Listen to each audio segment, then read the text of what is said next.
industry. We have here panelists to discuss this issue. We have here with us Mr. Deepak Jain, Managing Director, Lumax Technology. He'll be giving perspective on Indian auto component side, while we have Mr. Heriberto Diarte, outgoing Chief Executive Officer of Orlicon Drive System. He'll be sharing his global experience. He has served in Indonesia also, in other emerging markets. So he'll be sharing what are the key learnings that he can implement in India to improve the situation here.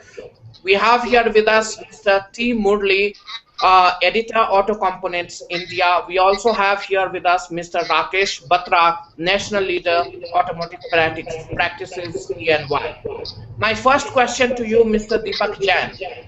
How do you see the current status of Indian auto component industry? What are the key mistakes that the industry has made in the past 1 decade? What are the missed opportunity that the industry has experienced? Okay, well, thank you very much, Nabil. Let me just put the background in context. The auto industry is a cyclical industry worldwide, and obviously India is not an exception. Second, I think when we talk about the last decade, you had about 10 years in which almost you had the Lehman shock. And recently, for the last 2 years, the industry has slowed down because there is a macroeconomic issue which India is facing. I could say that in 10 years, you had almost about, in India, in the auto industry, you had 7 years of good growth, and about 3 years, post-Lehman shock, almost about a year, and last about 2 years have been a big challenge.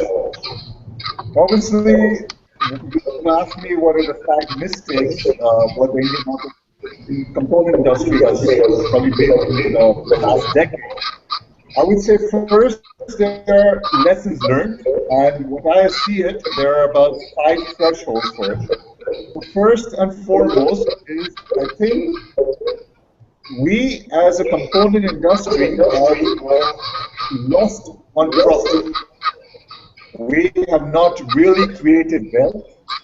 The robustness, the financial robustness of the Indian auto component industry has obviously been at a decline over the last 10 years. The second is obviously on technology. I think the industry in India has been on a manufacturing footprint. It has really not been able to innovate itself and structure itself for getting the technology and become a front runner in global best practices on the technology aspect. And I think the third, which is a very key challenge going forward, is the people. There is obviously, from a 1.1 billion, you don't expect people to be a challenge. But I think the right skill set to take this growth forward, to understand the needs and challenges that are today, I think that is becoming a critical issue for us. Fourth is obviously as our OEMs have developed tier 1s, going forward, tier 1s will not take responsibility to develop the tier 2s. And I believe the upgradation, we have really not put in our efforts, or best efforts, to really upgrade down the line tier 2s, tier 3. In the last decade, I think we have not done enough to actually go down and put value across the supply chain on the downside scale. So I think these could be the lessons which I would take en passé, and going forward, these would be the challenges what the industry will be. Now my question would be from Mr. Diarte. You have a rich experience in global markets, Europe, Africa, and Indonesia. You have been serving in India for past more than a year. From your point of view, what are the things that the Indian auto component manufacturers should adopt from the global market, global counterparts? Your views on this? Okay. First of all, I agree 100% with what Deepak said, but I want to go to a root cause of the problem that is coming of why we do Me Too solutions, why we don't work on technology, why we don't have the skill set and the mentality. I think part of the problem, and we have seen it in other countries when they begin industrializing is lack of confidence in themselves. The normal evolution of industry is that they start doing me too products, copy products, and so on and so forth. But it's time for Indian component industry to start innovating, to go to the next step. So what I wanted to highlight is what is the root cause of this? Is lack of confidence and vision of what are the competitive advantages that the industry has in India, and to leverage those to win market share internationally. That is one of the big mistakes, and also the biggest opportunity that the Indian component industry has, because we have very good low cost, we have very good skills here. We can innovate locally. We just need to bring some engineers from the West to train, to help, but that is a very small minority.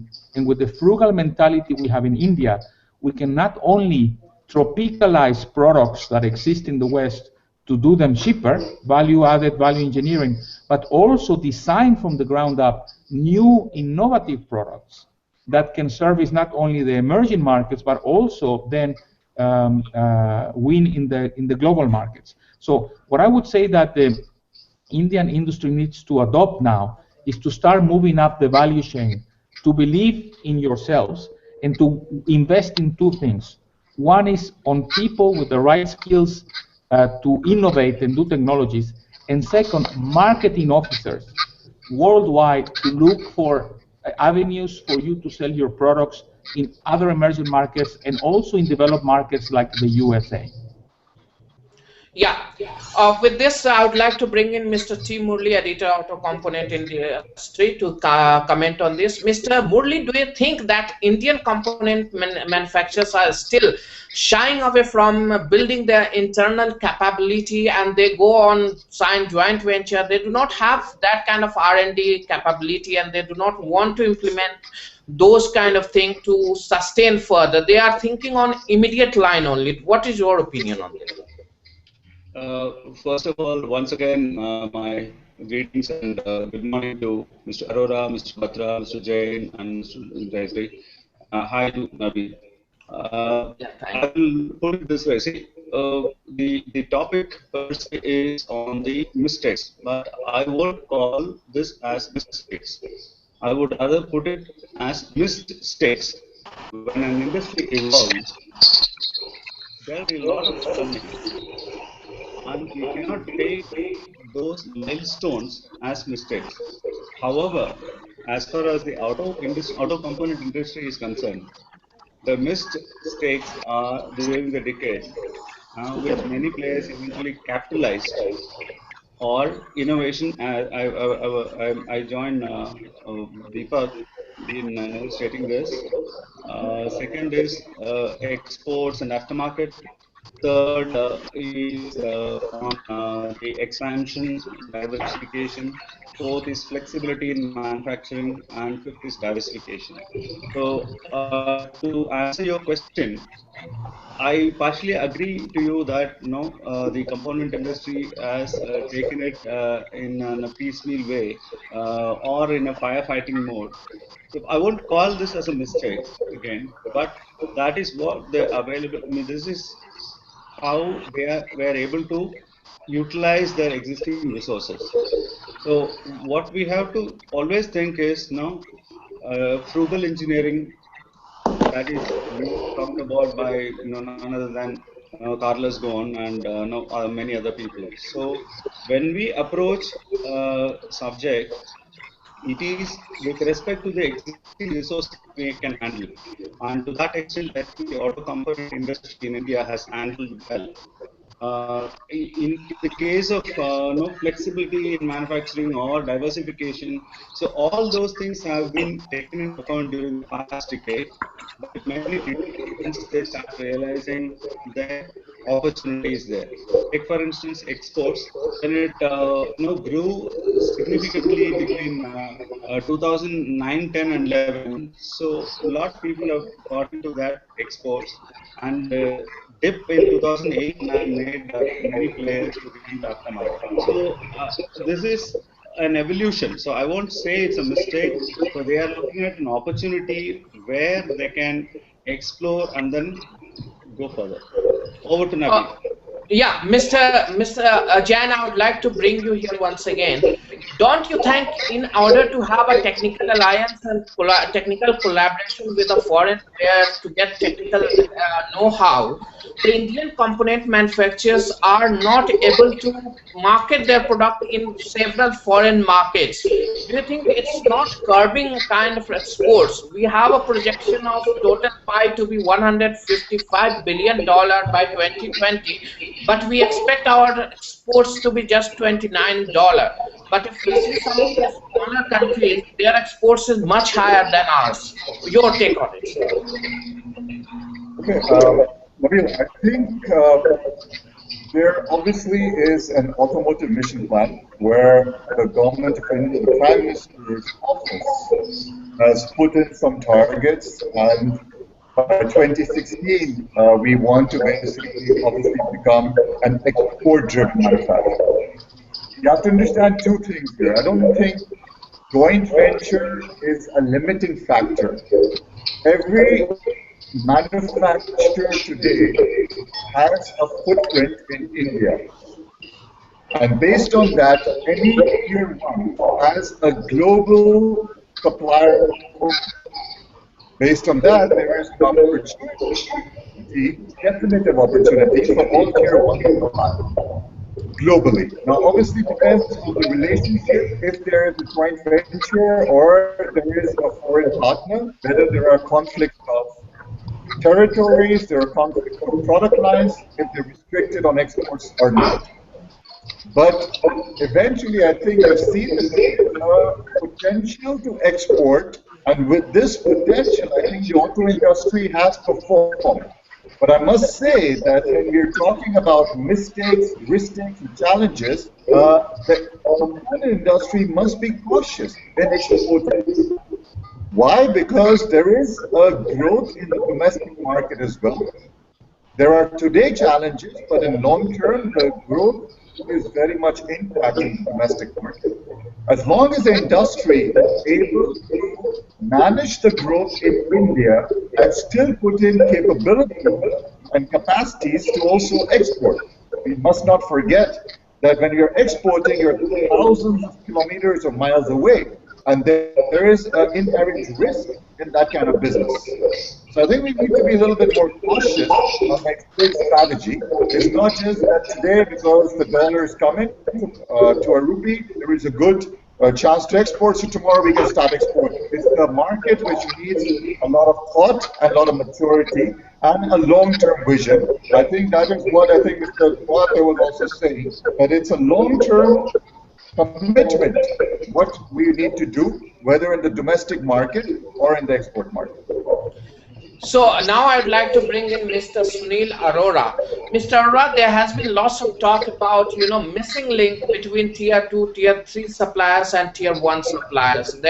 Their capability has always been challenged by the OEMs and tier 1 suppliers. What are the things the tier 2, tier 3 people should do to catch up with the growing industry? The main thing that the small industry needs to do is, it sounds difficult, but we have to get going our in-house design capability. If the small industry cannot do that, then it's going to be a problem. I know that some of the large companies are also struggling with this concept, but the way forward for the tier 2, tier 3 is to have some kind of a design capability in-house, because today the customer wants you to design your product, and that is very, very critical.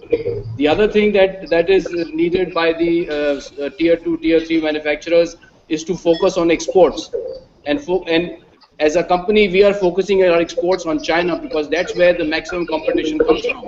So we are looking at China, and I think that the small manufacturers should look at exports as a definite way of going forward. And then lean manufacturing technique, that is very, very critical. A lot of people are missing the bus there, and they're not taking up these techniques which are available. ACMA does this very well through the ACMA Center of Technology. So that is another way forward for the small industries personnel people. The other very important thing is expanding and broad basing customer base. That is critical for the small and medium enterprises. Okay, I would like to bring in Mr. Rakesh Batra if he can hear me. He's probably not there. He has lost the connection. I'll again go back to Mr. Deepak Jain. Mr. Jain, could you please tell us why there is so much? If we see the R&D spend of Indian component industry, it's less than 1%. If you compare with other counterparts, even China, it is much better, at least double of what we have. Why are we shying away from investing R&D, which is going to give us a sustainable growth? I think, Nabil, a good point. And I think I will bring it to the first point which I made in my opening remarks. I told you over the last decade, the Indian auto compo industry has actually eroded well. We have actually, the margins have come under pressure from an average on a EBITDA, or let's say a PBT level, an average of about 5% come down to around about 2.5%. Now, this is an average. ENY has actually done a study because they're the knowledge partners of to invest more or in line with our Western counterparts of R&D. There are three reasons for that. First, I think the Indian auto component industry is not having that much of, as an industry, is not having that much of financial strength. I mean, so if your average profit on PBT is 2.5%, how would you expect to actually invest 3% of your revenues is R&D? And it's a long-term commitment. Number two, when we're talking about R&D, I think we are missing the link. We here are not doing research. We are not doing research and development. We're doing design and development. And the cause of it is, I think, again, the industry, the education system, and the government is not really aligned to actually facilitate research or technology. Third, Why can't? Yeah. Why can't the ACMA? Yeah. The third is also, I think, the appropriate technology which today the customer is wanting is the localization of engineering talent. Companies want to build cars, want to build motorcycles, want to build whatever with buses within India, engineered for Indian specifications. And I think the Indian auto component challenge is how do we actually commit and work together with our customers in India to actually do that. Now we have to also understand we are a young industry, we're not very old, and I think this is a step forward which now customers are telling us and the Indian industry is engaging for localizing the engineering capability within India. Nabil, Mr. can I Jain? step in? Nabil, Yeah. Nabil, step in. I just want to make a point here. Sure. I totally hear the first point that Mr. Deepak Jain told about this, but what this is my perception. See, when your question is on the core R&D spent by the component industry, and you are comparing with China, you have to compare the rate of interest also. See, China, the rate of interest is only in the lowest single digit, whereas in India, it is anywhere from the double digit. From the lowest double digit up to 18-20%. So how can you expect Indian component manufacturers to spend money on research and development when the finance is extremely high? And second, there is no support from the government like the Chinese government do. See, we boast of one research center set up by IIT and the government in India. Still, that is the only setup available in India. But there are nearly 100 such research centers in China, supported by the government. So we have a double-edged sword. Thank you. So we see I also. want to say something about that, if I Yeah, may. sure. Look, putting the onus on the government is always easy, but it's never the solution. Don't expect the government to do these sort of things. And in fact, governments tend to invest more in research, which is upstream, is technology, but pure technology. What we need in this country is, like it was said by Deepak, is design and development. That's good enough. And if we don't invest on that, we're never going to break the cycle of being just cheap manufacturers. You know, Me Too products, cheap manufacturers, and that's it. If we want to break the cycle, we have to do two things. One is invest in this design and development, because that's what the clients need, not build to print, but improve your own designs. And second, to invest in marketing and sales overseas. I believe that, yes, there are risks to export, but there's a tremendous opportunity because of the low cost of production we have in India. India can be a fantastic industrial base to develop and to export components, finalized components, system components. Their markets, what I see in the markets globally, they are going towards systems. They don't want to buy just gears or small pieces anymore. They want to buy subsystems or components. If we miss this trend, we will always be trapped into this low-cost producer type of thing, always doing commodities, having very small margins. To break out of this vicious circle, we have to invest in marketing internationally and in some design and development. So, Mr. Arora, we need to walk out of this image of being a frugal technology and low-cost manufacturing hub. What is your opinion? How important is being frugal and cheap manufacturing hub, as he is pointing at India? How do you see it? Well, we can never compete with the Chinese in being a cheap manufacturing hub. That is for sure. They have too many advantages going for them, and they will go on. I was in China last month, and I go there at least once a year or sometimes twice a year. And those guys have everything going for them. Our only way forward is, as he said, is probably design and development, as I also said, for the small scale manufacturers, and also exports. And export to China. You know, we have to break this barrier that only China can export to us. We have to export to China. With the dollar rupee at about 62, I think it's a very good opportunity. We have to take the battle to the doorstep of our competitor. And I firmly believe that exporting to China is really a way forward for the Indian auto component industry. Okay, exporting to China is a way forward for Indian component industry. Mr. Deepak Jain, how tough is this going to be for you people? As I said, I think. And believe me, sorry, Deepak, I'll just say this: and you have to be 10 to 15% cheaper than the Chinese manufacturers to supply to these guys. So that is the real challenge, that we have to take. See, again, I think it's an issue of not just China; it's the world. Every component manufacturer has an opportunity to export. Again, agree with Robert. I'll draw it from this point. There is a risk to export, but the opportunity outweighs the risk. Now, we don't think why are we looking at exports? We are looking at exports because obviously there is a good low-cost base.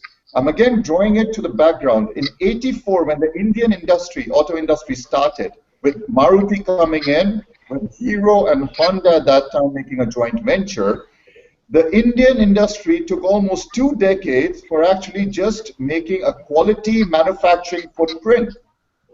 Post this, today, the challenge is, do we do our local design and development? And there were obviously companies over the last decade who have exported across the globe.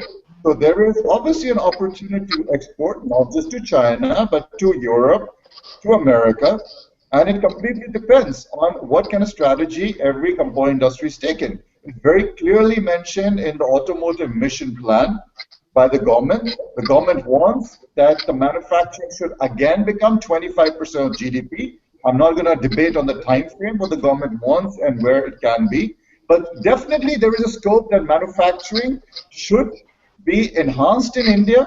And obviously, there is another scope that within that manufacturing footprint, there should be a good export base which comes in. So I think clearly the way forward we're talking about is innovating design and development capabilities, which I also think would be a prerequisite to export. We should not definitely lose our competitive advantage on a low-cost manufacturing base within India. Third, hopefully for export, the currency helps, but we should just not rely on currency. I mean, so if rupee comes back to 50, we should not become uncompetitive to export. We should export based on our strong quality, our strong skill set, what we have developed, and our engineering capability. As I initially said, today we are having a supplier code of GM, of Ford, of Suzuki, of Honda, of Toyotas, and that supplier code is not relevant only in India, but that supplier code is relevant throughout the world. Thank you.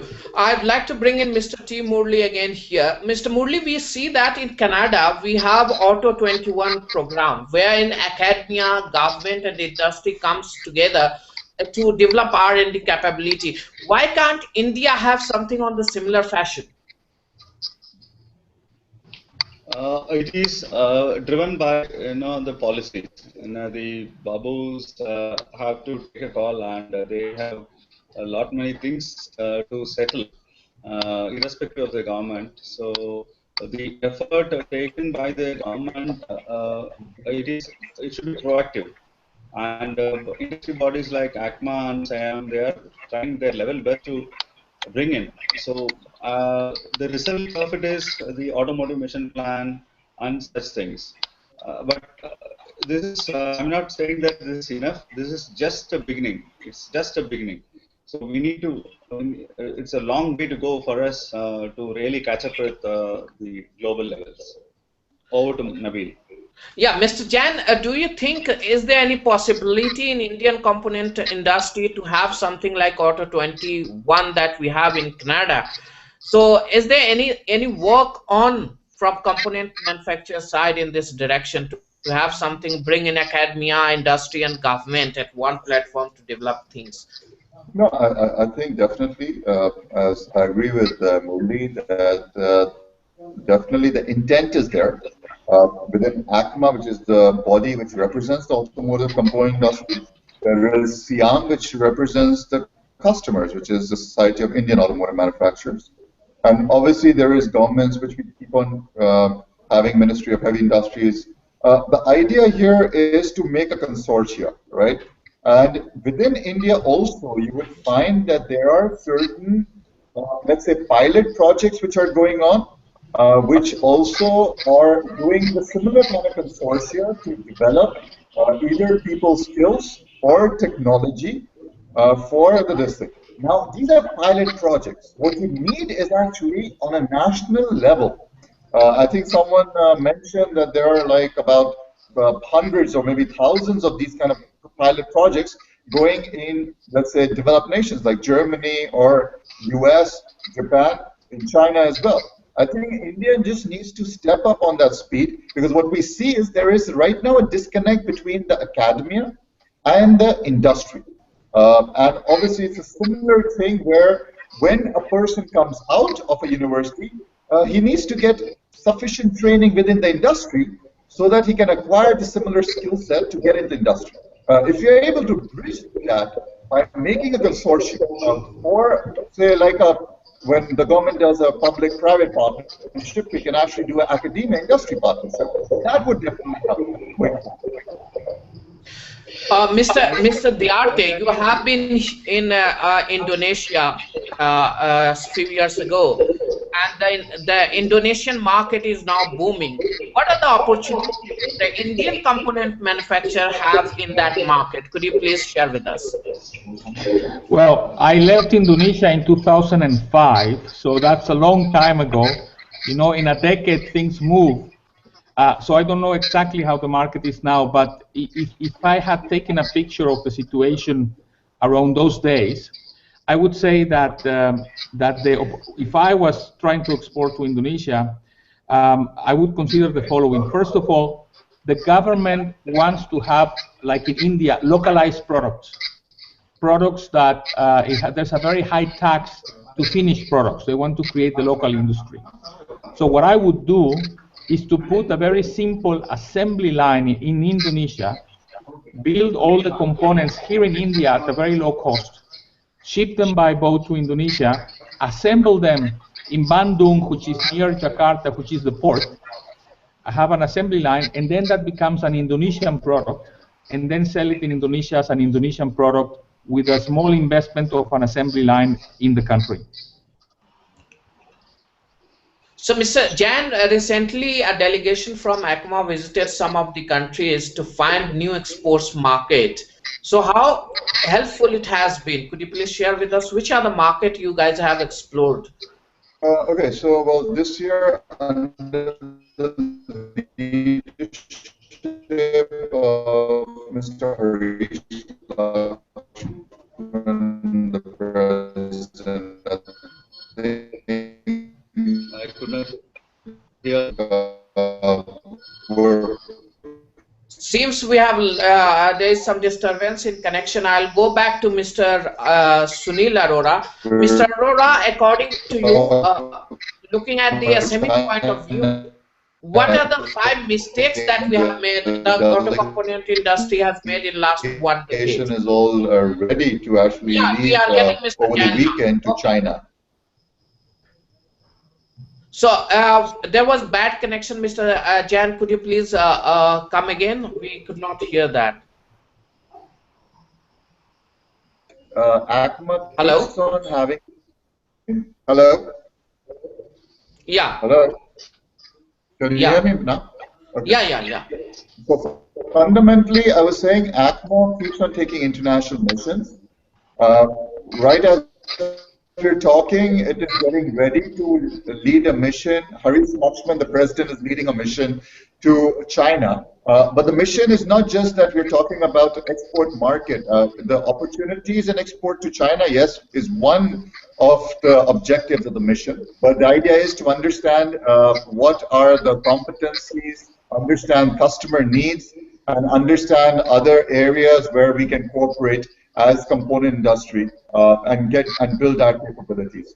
I think clearly in terms of export market, the component industry has done their job by doing mainly markets to Europe and to the US. I think these are the 2 markets where the OEMs have actually contributed also and said that, okay, this is where it is. So this is where we are actually seeing a lot of potential in these markets to actually grow.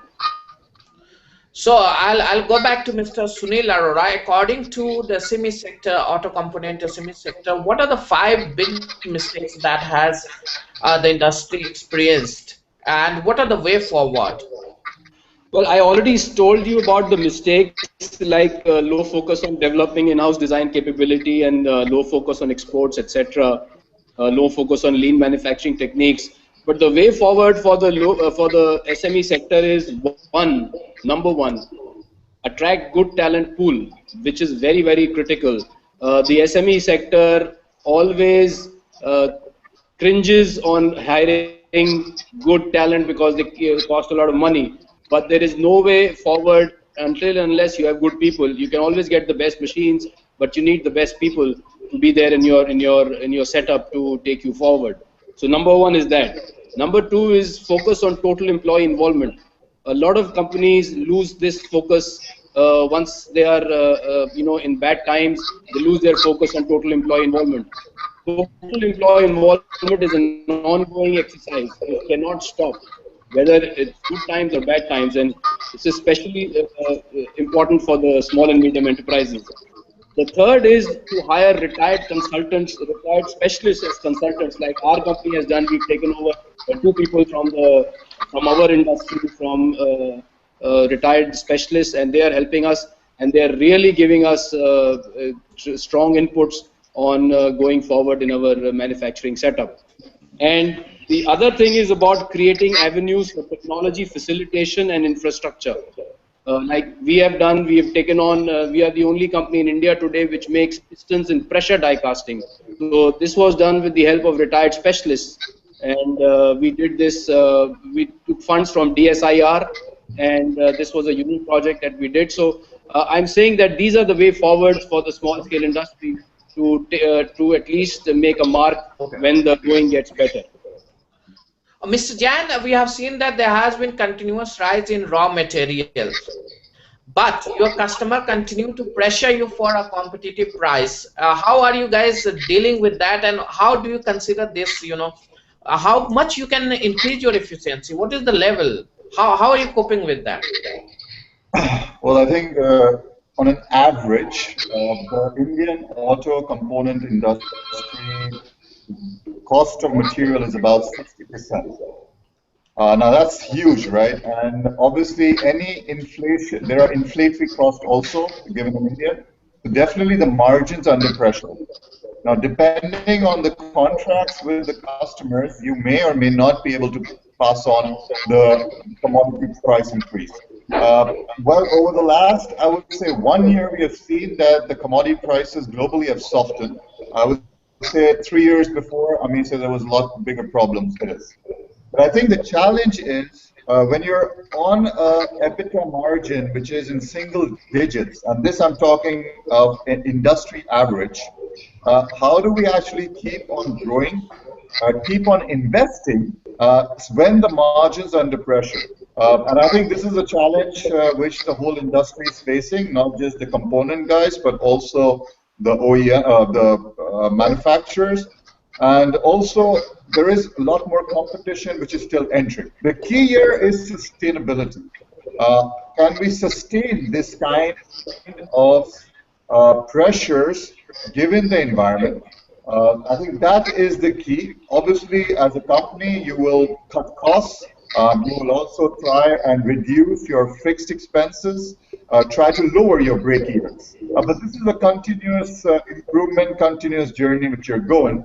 But eventually, if that doesn't work out, we do go back to our customers requesting for the support and price increases. Mr. Arora, there has been complaint that tier 1 suppliers are not doing proper hand holding with their tier 2 and tier 3. Do you think this improving by the time, or do you think it has been, better or not? No, I think definitely the tier 1 in ACMA is, we have a lot of programs going on.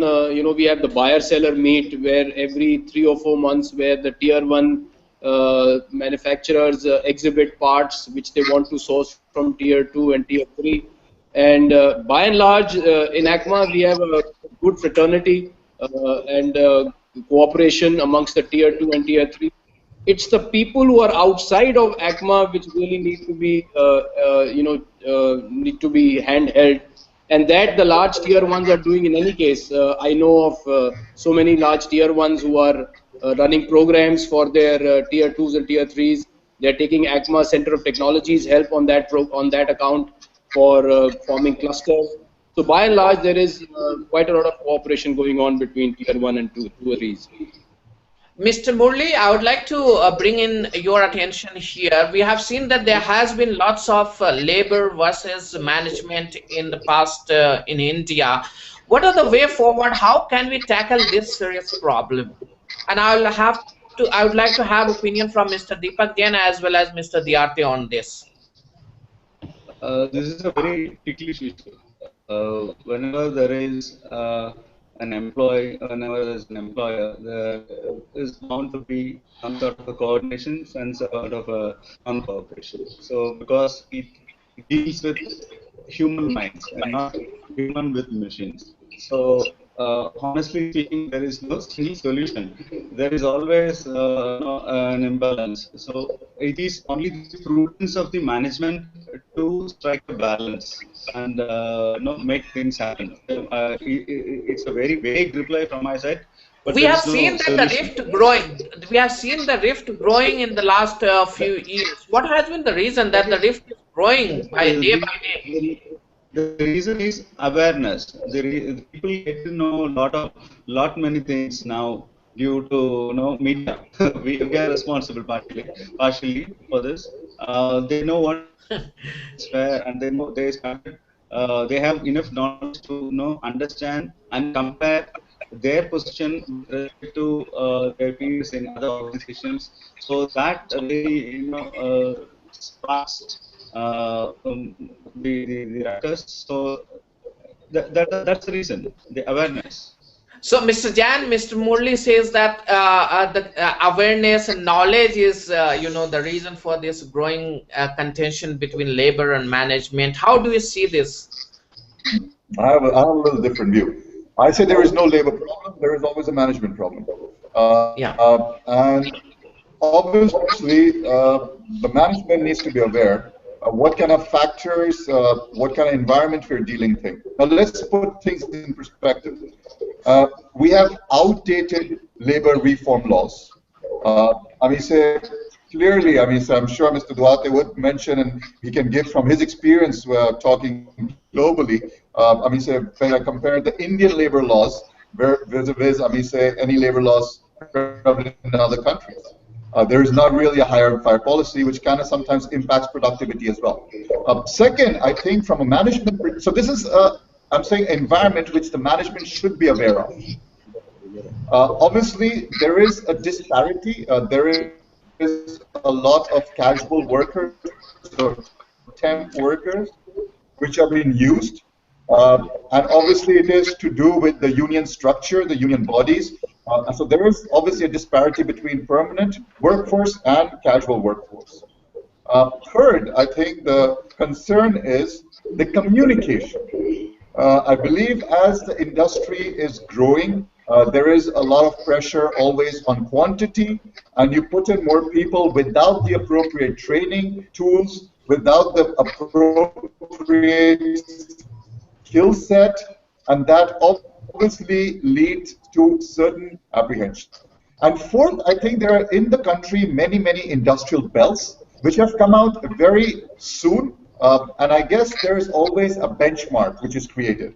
Why in Manesar, why in Gurgaon, the costs are like that? So you're talking about say vicinities of say 20, 30, 40 kilometers, and there's a lot of disparity in basically income. There's obviously complicated tax issues. Their minimum wages in one state can be overnight being increased, and the other state is not the same. So the management needs to take account of all these things. I think the best practice to be followed is TPMs, TQMs, where there is what like Mr. Arora was saying as well, total employee involvement. We need to be very clear that there is disparity which is there in the environment, which in the company should not be there so much. If there's good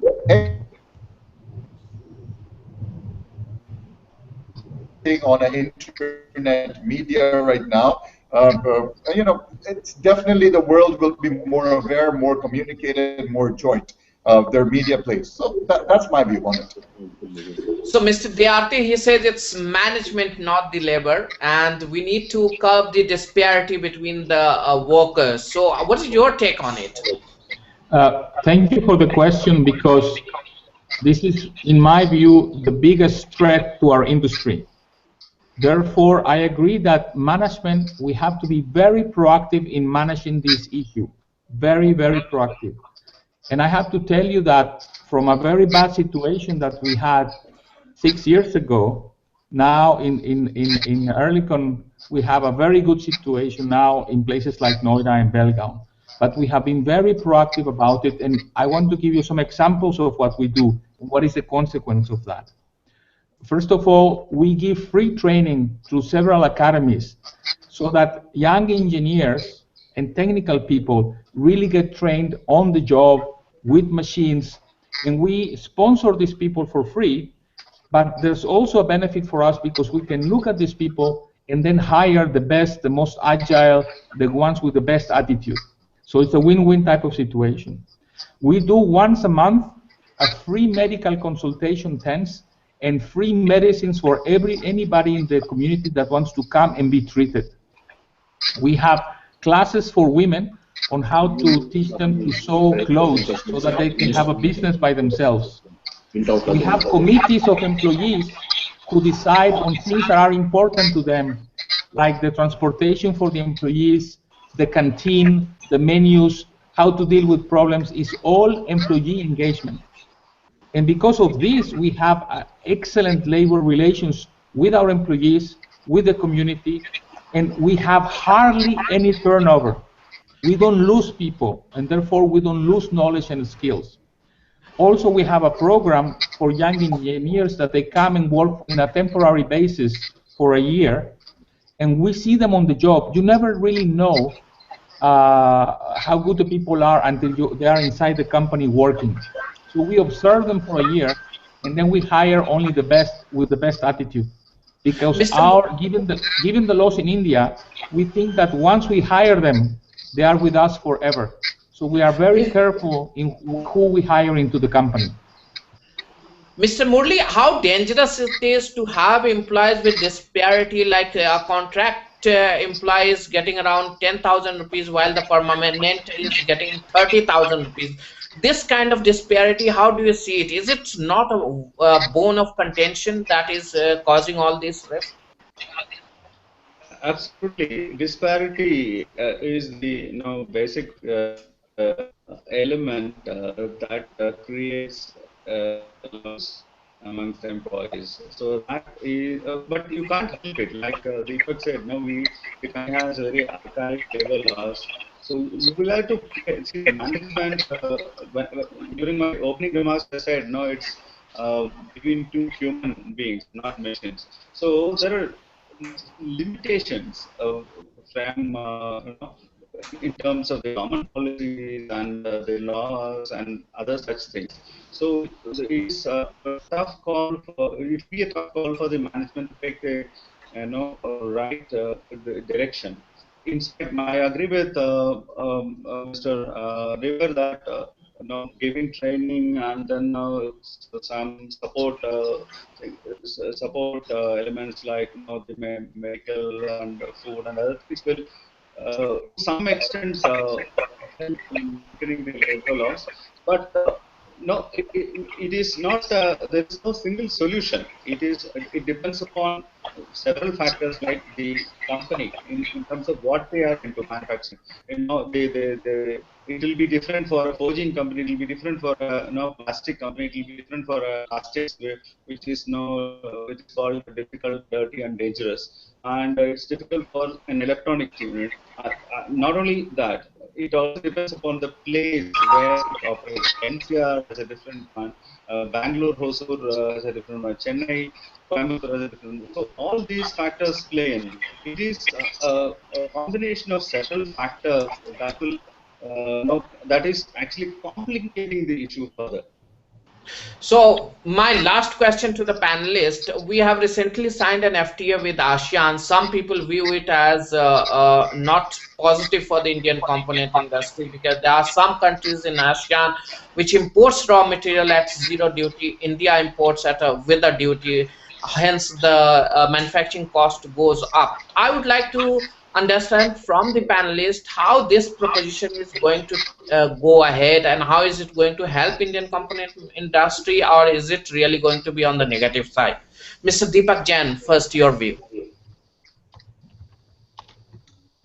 I personally believe that trade agreements are helping the industry per se. We have seen that happen, that when there is trade coming in, there would basically be obviously more opportunities both ways. There is obviously intent by the customers of ours to facilitate and use their trade agreements for the merit. But till then, the investments coming in into India has been basically there. Obviously, the duty structure, there will be sometimes differential that we really cannot expect that it becomes zero in India as well, or probably same as certain countries in ASEAN. But fundamentally, we believe that trade agreements are good for the industry. So that's our view on this. Yeah, Mr. Diarte, your view on this. I didn't get the question. What is the consequence of ASEAN agreements on the industry? Yeah. I agree with Deepak. I think it's a positive development because I believe that my experience is that if you're well organized, you have a supplier base here, you can be the lowest cost producer in India. China might be a question mark, but in India to export to Thailand and to many other places. So it's an opportunity for us. Okay, sir, Mr. Arora, what is your take on this? How do you see it? Do you Well, think that? by and large, I agree that trade agreements are definitely beneficial for the industry. But then there are certain trade agreements which do not help us. For example, the ASEAN one with Thailand is getting in all the parts from Thailand, all the car manufacturers. So there are various trade agreements which have their pluses and minuses. By and large, of course, they are good for the industry. So here we end the discussion today. Thank you so much, panelists, for joining ETAuto.com. We'll meet again with new topic next week. Thank you so much for watching ETAuto.com. Thank you, Thank you, Nabil. Thank you, Nabil, for Mr. the opportunity. Thank you.